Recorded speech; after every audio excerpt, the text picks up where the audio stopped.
Zero trust isn't just an option for large organizations. The way I tend to think about zero trust is that it's for any organization that has multiple different levels of data against sensitivity and against trust levels. So you could get large organizations that perhaps just have one type of data, but you could get smaller organizations that have, for example, PCI data, critical national type data. They might have health sector data, and those data areas need to be segmented. So even in a smaller organization, zero trust is still an important issue.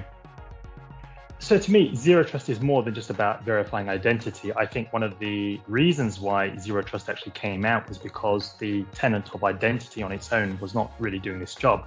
For me, zero trust is around a couple of things. It's around micro-segmenting a network. So if you think about a house with different rooms, and those different rooms have different classifications of data. Some might be sensitive data, some might be non-sensitive data. So zero trust is not just about identifying the person, it's around authenticating them. It's about approving them. It's about understanding the devices they're using on the network to see if they're authorized, and really making sure that you are verifying each movement of that person before actually trusting them. That's false, because the concept of zero trust has actually been around for around 11 years now. It was developed by Forrester.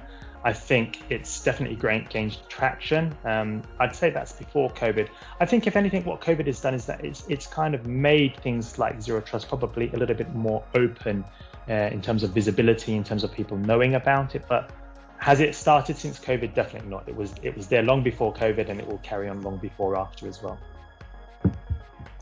Certainly the organization, so I would say that's true, but I would say to get there, it's not an easy feat by a long shot. I think we've got to think of zero trust as a change program, people, process, technology.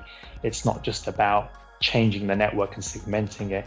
It's around testing that network. It's around making sure that the users are happy with how they use that network. So it can be achieved, but they tend to be very long, expensive programs. I would say that's true. I think the original definition that Forrester made was that zero trust is all around verifying before you actually trust, and that's at each stage of the network.